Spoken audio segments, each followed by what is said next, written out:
Hello, everyone. Welcome to this live stream. My name is Alexandra with Catholic Singles, and I'm so excited. This is my first time going live with this channel, so I'm just so excited. And let's see, this is my first time doing this, so I'm gonna adjust a little bit. There we go. Maybe that wasn't so great. Okay, maybe I'll go back. All right, so you're gonna see a little bit of my double chin. Anyways, hi. Um, so if this is your first time seeing this channel, my goal is to help as many people as possible date intentionally toward holy matrimony. There, people are just more people are older that are single, less like non-married, never married singles. Some people are burnt out by online dating, the apps. That's what this talk is about. And some people are just not finding their person, even in their own Catholic Christian communities. And so I want to help people to date intentionally so that they can get married, because that's a goal for many of us who want to get married, have a family, and proceed with our vocation of marriage. So, what I'm going to do is share an article. Actually, it was a segment of a show. It was on ABC News. It's called "Singles Return to In-Person Mingling After Dating App Burnout." We're going to watch it together, and we're going to discuss some of the pros and cons, and what we can do about it. So let's see. I'm going to share my screen. There we go.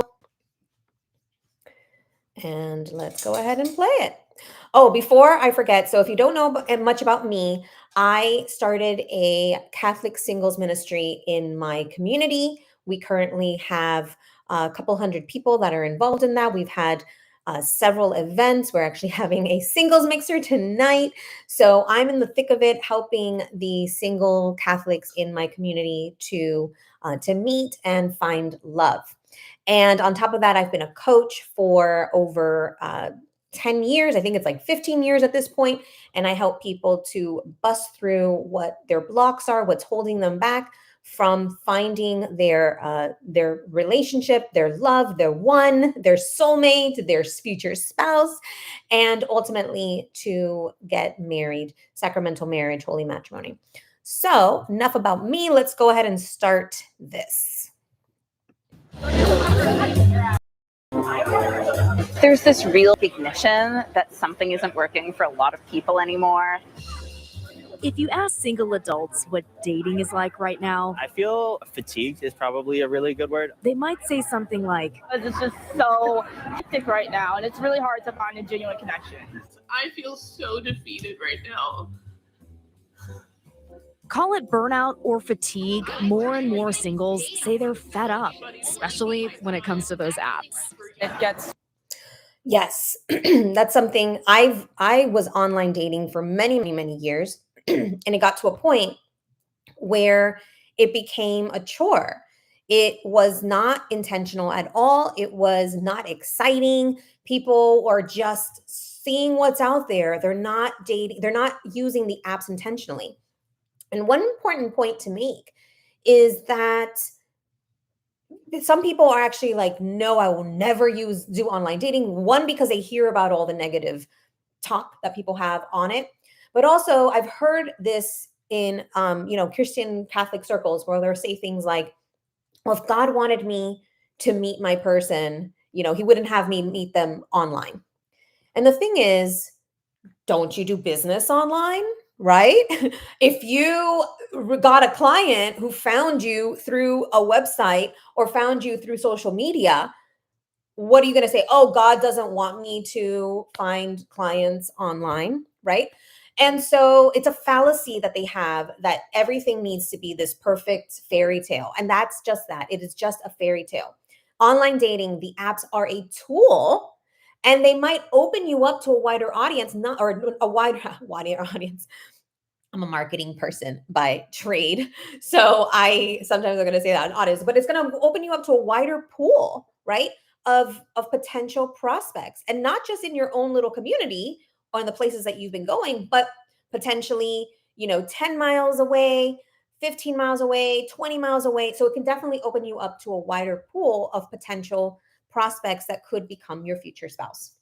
So I'm not digging on online dating or the dating apps. I think that they are a fabulous tool. I just think that people are using it and overusing it and getting fatigued and burnt out, like they're saying. All right, let's move on. To a point where I'm like, okay, when are we meeting? Are we pen pals? Are we pen pals? Like, are you in jail? Like, I don't know. Like, where are you? Relationship experts say they're hardly alone. What's different for dating in this moment is that the sheer volume of rejection and disappointment is so much higher for daters than it has been in previous generations. Between all this, just wanted to make a couple points there. One, the lady who was being interviewed, the one who was using the apps, said that, what are we, pen pals? When are we meeting? So I think that the challenge is not in the online dating, but how it's being used. So if you're just having endless writing and there's no intentionality there, that's number one. Number two, if you like someone, you're going to need to take it offline, right? You're going to have to meet in person. And so sometimes men in particular, because they're the pursuers typically, right? Men might try to ask you to meet right away. And so for women, that might be a little too aggressive or too assertive. We really want to get to know a man first. But at the same time, the other side of that is the men who never want to take it, like never end up asking you to meet up. And so you need to strike a balance, right? If you see as someone being pursued, if you see that the pursuer is not making a move after a reasonable amount of time getting to know each other, then that's a sign, right? Like either you need to say something, or maybe that's not their, maybe that's their personality.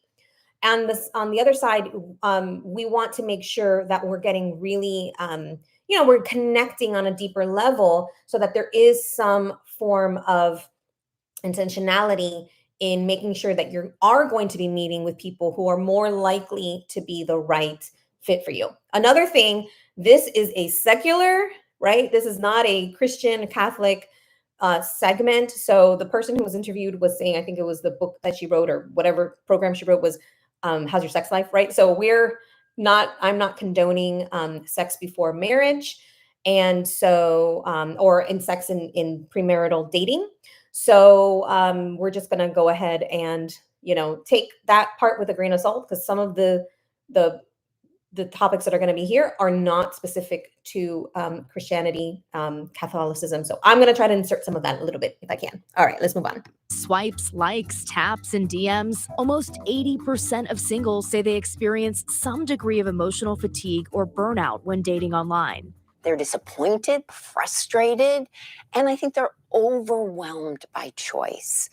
Which is why a growing number of people are choosing to take their search for love offline. Just a quick comment on that. Overwhelmed by choice, right? So like I said a little earlier, online dating, the dating apps can actually help you open up a pool, but then it's your job to filter that, right? To do a better job filtering. Maybe it's filtering by religion. Actually, I absolutely 100% recommend, if you can, to filter by religion. And so at least you're going to get people who are more likely to be Catholic, actually practicing Catholic or Christian. Also put it in your profile somewhere. You don't have to say I'm Catholic, but you can say, how much important faith is for you. Okay, but this is not about online dating. This is about in-person dating and the move away from online dating. But I just wanted to make those caveats before we move on. That the problem here is that people are overwhelmed because there's too much choice. There's not any intentionality in online dating anymore. At least most people aren't using it for that purpose. And that is why people are going to in-person dating. And as an aside note, that's one of the reasons why I created the singles ministry in my community, is to have that space, to have that community for godly singles to be able to meet and have some intentionality in meeting if they're single. Singles and dating events are seeing a 42% boost in attendance, including the comeback of speed dating events and potential meet cutes at run clubs. Last time there were 30 people there, and look how many people there are now. Pain hits fast. So get relief fast. Only Tylenol Rapid Release Gels have laser drilled holes. They release medicine fast for fast pain relief. Tylenol Rapid Release Gels. Even a pizza tour. I'm really prioritizing in-person connections, kind of just meeting people by chance. I don't feel like I've felt this engaged about dating in years. And so it's nice to be like, okay, there's a real way to meet people. Meanwhile, some people are going even more old school. Matchmaking is old. Like, it's ancient wisdom and modern love blended together. I'm Seema Taparia. I'm Mumbai's top matchmaker. Shows like Indian matchmaking reflecting a renaissance in the ancient art of matchmaking. And are we getting anything right about love? Aliza Ben Shalom is a professional shadchan, or matchmaker, who's helped more than 200 couples down the aisle. Her job, an old school one made famous in pop culture by Fiddler on the Roof. Matchmaker, matchmaker, make me a match. Find me a find, catch me a catch. An Orthodox Jew, Aliza doesn't own a television, but that hasn't stopped her from helping singles find love in her hit Netflix show. I've helped over 200 couples to get to the chuppah. How do you take something old, modernize it so that it's appealing to the younger generations? So I love to take Jewish wisdom and put it in plain language. A matchmaker really has 3 jobs. The first job is to be an introducer and put people together. The second job is to be a coach, walk the walk and talk the talk and help them through the process. The third job is to be a closer. A closer is the person that says, yay, you're going to get married. This is good. Or like, I know you might love him, but it's never going to work. You need to break up. So I love this because it's talking about Jewish wisdom, right? And so we are here with the Catholic wisdom of, and having that old school, back in the day, people used to meet in their community. They were sometimes, of course, there were arranged marriages, but many times you end up meeting and in a relationship with your family friend, right? In some cases, even of actual family, right? Like second, third cousins. So I love that idea of matchmaking. And so you can be a matchmaker to your friends, right? If you want people to introduce you to potential godly singles in your area, then you can do the same thing. If you've got a friend that that you don't really have any romantic attraction to, of the opposite sex, of course, then you feel free, scan your friends and see who might that be a potential match for. And you don't have to necessarily put them on a blind date, but you can bring them over to some events you're doing and introduce them that way. The show's success, Aliza has spent her days traveling the world on a mission. Aliza Ben Shalom! Putting on live matchmaking shows. Okay, everybody smile. All right, let's make matches. We bring up 2 guys and 2 girls. We grill them and get to know them. No, he's actually nervous. And then I throw it back to the audience. You're matchmakers. And I ask them, hey, who do you know for these people? And who are you going to set them up with? So that's what happens on dates. You have to translate in your brain what people say. You're single. You're looking for somebody. Okay, good. Rabbi, lock the door because we're not leaving until we have matches. Okay? That is the rule. That's right. We can go all night. I got all night if you do. So we're going to start out with the basics. Name, age, what you do. I am 20 years old. I'm a sophomore. I'm studying advertising. And the main quality that I'm looking for in a man is emotional intelligence. Yes. I mean, I just don't have time to play games. After the show, I had... Oh my gosh. Okay, so a couple points there. One, did you hear her say, Rabbi, lock the door? So it sounds like this is an event for Jews, right? And so that's great because Jews are so good about understanding how important it is to marry within your faith. And I think people have gone away from that and then we end up getting in trouble. But not to say if you're Catholic that you shouldn't marry somebody else. That's between you and God, right? However, if that is important to you, your faith is important to you. And for many people, faith becomes cultural, right? If that is important to you, isn't it make sense to be with somebody who shares your faith, who shares your traditions? And if they aren't of the same faith, you want to be with somebody who is open to that. And not just open, actually. I'm gonna nix that. I'm gonna clarify. who actually does your traditions, who is actively doing your traditions, who's coming with you to church, who's doing the same, Catholic Easter traditions with you, who's participating with you. Not you want somebody who down the road, if you're intentional about getting married, who's going to come with you to mass with your kids, with your family. You don't want somebody who's going to be staying at home watching football when you go to mass, right? I love football, by the way. I'm just saying, you want to make sure that that it's important to you. It's a priority. And so I love, and it's so important.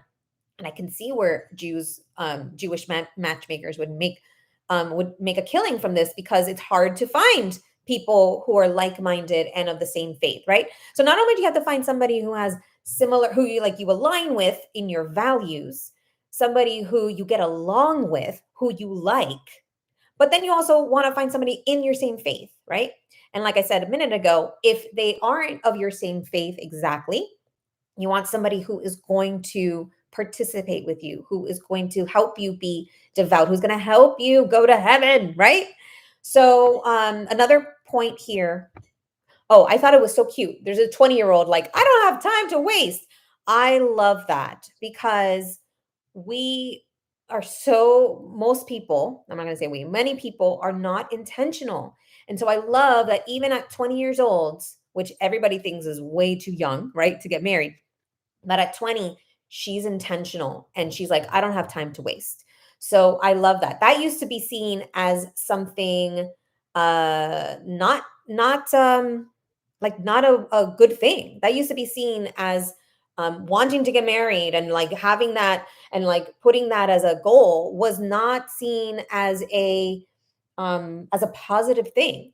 And as the years go by and you're still single, you realize, no, like we need to make it a priority. It is a good thing. Like marriage is a wonderful thing. It's biblical. God wants you to be married if that is your calling and your vocation. And if you're here, I would say most likely that is your calling. So don't even worry about that. If you're here and you have a calling for marriage, that's most likely your vocation. Side note. Okay, let's keep going. A chance to jump into the hot seat. Do you have any specific deal breakers? Physical traits. Okay, Anything yes. that might be a deal breaker? Yes, she knows. Okay, I am specific about height. She wants somebody really short. And although I did get teased for my height preferences, I'm 5'8", and I normally am like wearing heels. I get a lot of grief for that, so that's why We're not giving you grief. We go like this. Right? I took away a valuable lesson, if not a date. I find that we are all extremely similar. We love our communities, we love our families, and I think that we have many more similarities than we do differences. I watched Indian matchmaking before we got into Jewish matchmaking, and I was like, oh my gosh, it's the same. Hi, I'm Seema Mami. I'm a matchmaker. And I love that they're using those two examples of the Indian and the Indian and the Jewish, because those, again, there's the faith mixed with the cultural aspect. And I happen to be Hispanic, and so there's a lot of Hispanic Catholics. And so for us, the Hispanic culture and the Catholic culture is super intertwined. And so there's so many, like, people who venerate Our Lady of Guadalupe. We do what's called Noche Buena, which is Christmas Eve is our is the tradition for celebrating Christmas, and so many other things where the cultural and the faith are intertwined. And so I love that. I actually think living in a community where there's a lot of Hispanics and a lot of Jews, I see that there's so many similarities in the cultural aspect. So I think that's so important. So if you're if you know people, like it used to, again, back to like all of these old timey things, used to say, you remember like the old ladies at church who wanted to set you up. Now I'm like, people aren't saying that. Now it's like, go back to asking those old ladies at church to set you up, right? I remember laughing at those old ladies and thinking, what are they doing? And just laughing at that. And there was so much wisdom in that. Like maybe they have a grandson or a son, depending on how old you are and how old they are, right? So or a nephew. And so embrace that matchmaking. Now this wasn't just about matchmaking, but this was a big part of this particular segment. Let's keep going. For many families. Netflix's Indian matchmaking features Seema Auntie. How are you? How are you? Nice to meet you. On the show, she tried helping Aparna Shewakramani find love. I want someone who's right for me, someone who I can align with. Though she didn't find her match, she says she trusts the process. I think it has been the best way for me to meet people. And in the South Asian community, matchmaking includes your friends, your aunties, your random friend at a wedding who thinks she knows another random friend for you. In the matchmaking world, it seems there is something for everyone. At this conference in New York City, more than 100 matchmakers are here to learn how to help clients find their perfect match. You have a primary love language, but you can be bilingual in your love languages. One of the things that's different between matchmakers today and matchmakers a long time ago is that matchmakers today know the science of relationships, and they know what's important to long-term happy relationships. Jada Harmon has been looking for that special someone over the past year. I love someone who is ambitious, has goals for themselves, has hobbies. Lately, she's shifted her strategy. I am going on a first date with someone that I met in person, and I'm actually feeling pretty excited. As singles like Jada continue their search for love IRL, the major dating apps are experimenting with artificial intelligence. Bumble founder Whitney Wolfe Herd. Okay, hold on. Wanted to make a couple points there. Back to the part about the science of relationships and what makes relationship work.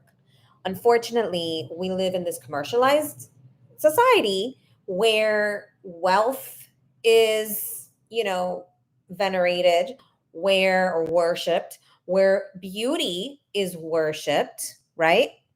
And sure, we do want to be attracted to our future spouse. Of course, we want to make sure that the person is, financially stable, hardworking, right? These things are important. However, that can't be the most important thing. And so as we start to see the science behind what makes relationships work, the values is really the most important thing. That baseline, having that baseline. I know, for example, when I was in a relationship with one particular person and I could not see that person as the father of my children, that's when I knew that the values weren't there. That as a foundation is so important. Faith then is also really important. Faith is part of our value system. And so making sure that those things are there. And then on top of that, apart from the other angles, right? Like that you like the person, that you get along, that you're aligned in other ways, communication is super important. If every time you have a disagreement, the person cannot, walks away or leaves the house, if they don't have any level of self-awareness or humility, then that's going to be a super big challenge in making that relationship work for the next 30, 40, 50, 60, 70 years, right? When your death do you part. So I think that's super important. Now, here's the thing. Okay, so Bumble, they're talking about AI. And so I think that's this. Let's go into this. Let's talk about this. Talked about that on Blending with Artificial Intelligence. Bumble found IRL. The major dating apps are experimenting with artificial intelligence. Bumble founder Whitney Wolfe Herd talked about that on Bloomberg TV. And then you don't have to talk to 600 people. It will just scan all of San Francisco for you and say, these are the 3 people you really ought to meet. And so, that's the power of AI. But some relationship experts are skeptical. Now, I do remember back in the day, there was eHarmony, and eHarmony, you had to take a little test, and then you were sent matches based on, the compatibility factor of those, of the responses of both people, right?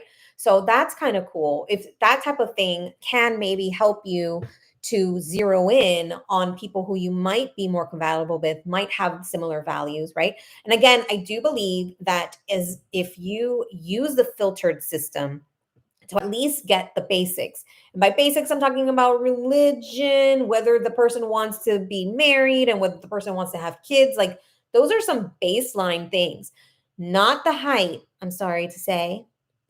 And that's where sometimes, like, not the height and obviously some other factors there. We want to make sure that's where sometimes, like, things that you might filter out online, but then you see that same person in person and you would actually have chemistry with them. I remember there was one person that I had met who was maybe 5'7" or 5'8". And so, that's considered on the short side, right?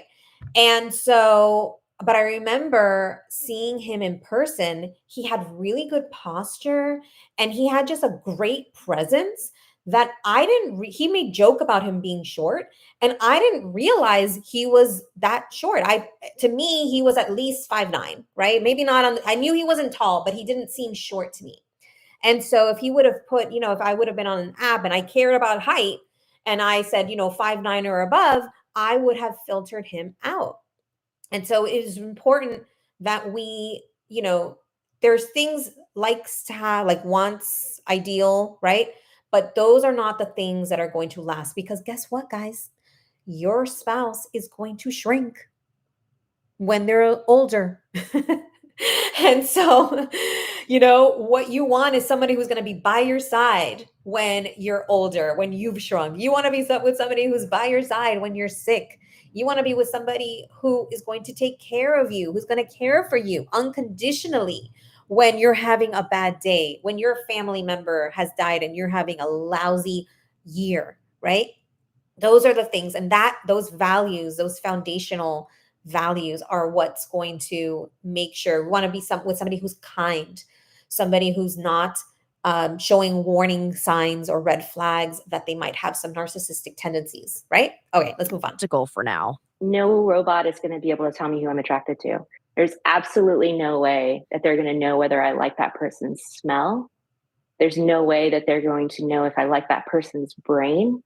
There's no way that they're going to be able to predict whether or not that's going to be a lasting connection for me. In search of that lasting connection, matchmaking services and platforms like Talkify say they're taking a best of both worlds approach. Finding a match can potentially be a needle in a haystack kind of story. And it's no different for matchmakers, but because of the size of our database, we do use AI to narrow down the pool. The old school element of a human really understanding another human's emotions, doing a vibe check, making sure that sort of like the off paper things match, that's where we bring in humans matchmaking. One other thing that some of these dating apps are starting to do really well is having in-person events that are going to subsidize, let's say, or complement the online. So for example, Match.com has in-person events, Bumble has in-person events. I'm not sure there might be another dating app in your area that has in-person events. And by the way, those two that I mentioned might not have them in your city, so you have to definitely look it up. But if you live in a big city or close to a big city, you most likely will have some in-person events. And so that way you're able to meet them and then connect later through the app. Or you can connect and, you can get their number in person. But I do think that having the in-person component is so important to really make sure if there's that chemistry, right? Because you can like somebody on paper and have zero chemistry with them, or like somebody on paper and like not be attracted to them, right? And again, you have to be attracted to your spouse, right? So the attraction is important. That said, attraction could grow, could build over time. Especially if I have a girlfriend who is gorgeous. She's beautiful, and she had guys falling over trying to date her, in her 20s and 30s. And she got out of a really, really bad relationship. And she started, she met up with a guy that she dated years ago.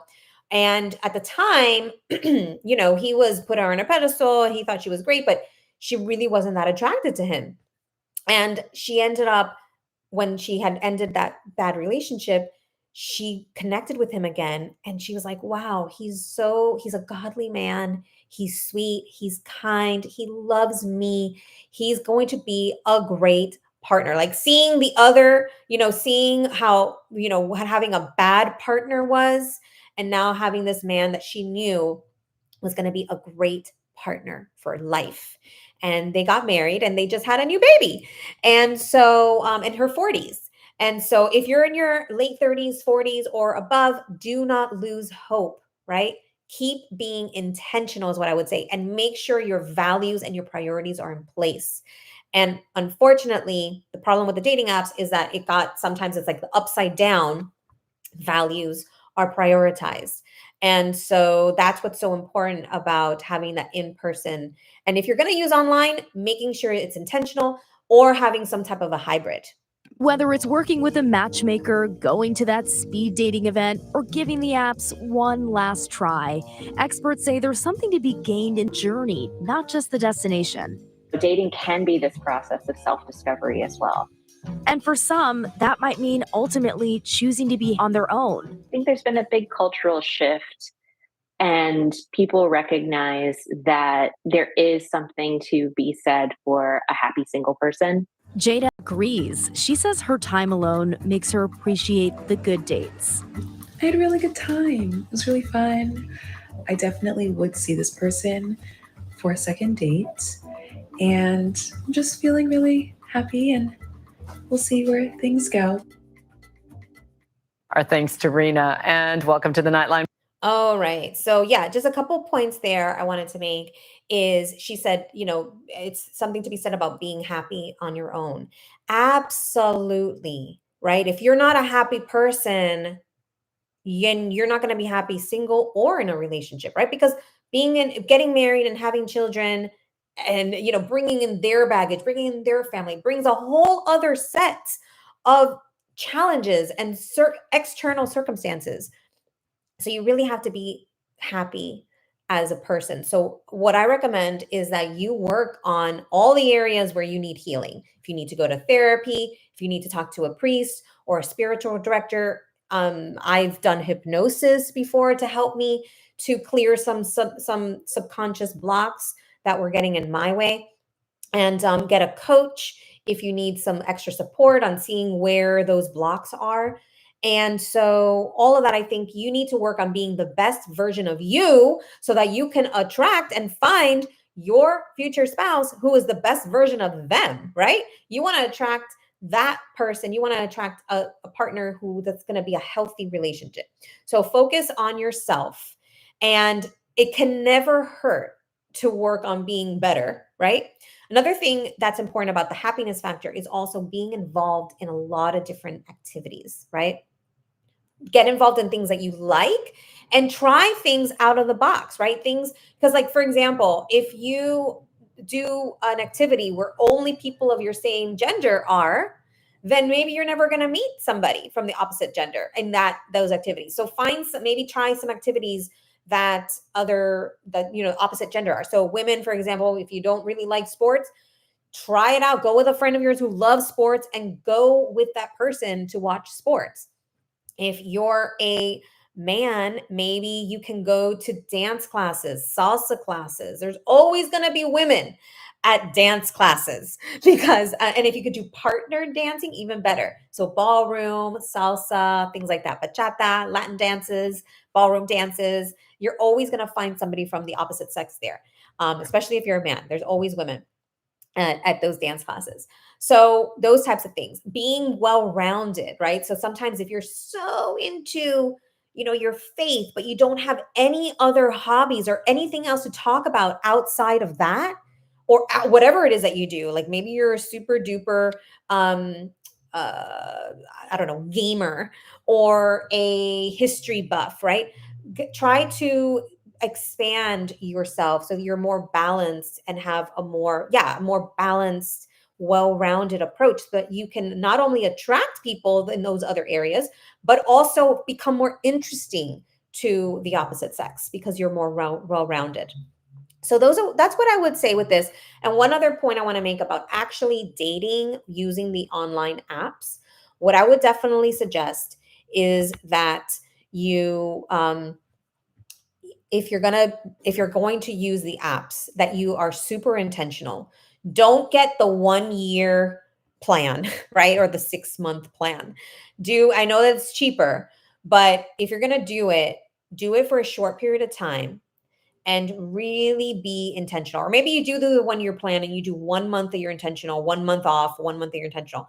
While you're doing it, if you have a short period of time, that way to avoid that burnout, then you're really hyper focused. Or maybe it's 1 week at a time, right? Maybe it's 1 week out of the month that you're super intentional. You make a lot of connections. You are just really focused on that so that you don't get into that, fatigue factor and that pen pal factor. You really want to be looking for the right people. And I would definitely suggest that you add all of those filters. And if you have to pay for it, all the better. What's $30, let's say, if you can meet somebody who, who fits what you want and can help you filter all of that out a lot faster. Now, matchmakers and people like that, they do typically cost a lot of money, but look in your city. There might be somebody, a matchmaker who hosts events or speed dating events, right? We're going to be hosting some speed dating events. There's another video I saw, or it actually mentioned here, there's run clubs for singles. So there's speed dating events, there's run clubs for singles. Of course, look for your Catholic singles events, ministries, young adult ministries at the church, and other ministries. But I suggest a co-ed. So maybe there's like a Bible study. Go to the co-ed Bible study.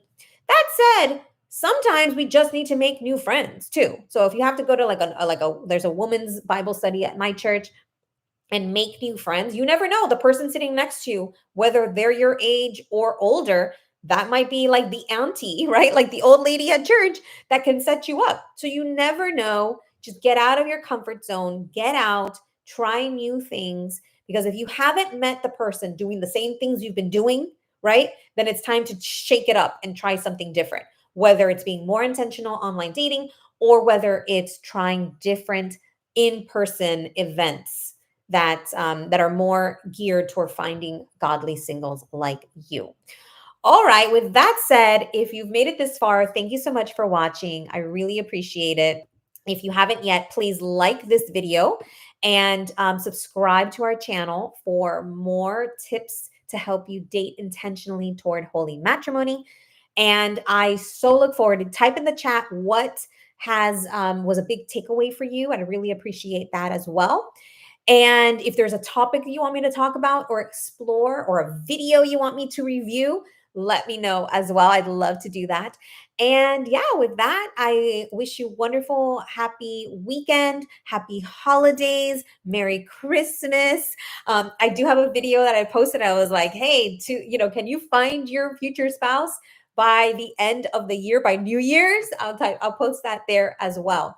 There might be some tweaks you can do so that you can really get super intentional and heighten your attraction factors, so that you may attract your future spouse by the end of the year, or meet that future spouse. All right. Have a blessed weekend, blessed holiday season. And remember, trust your intuition, trust your gut, and get out there and get yourself dating intentionally toward holy matrimony. Mwah. Bye.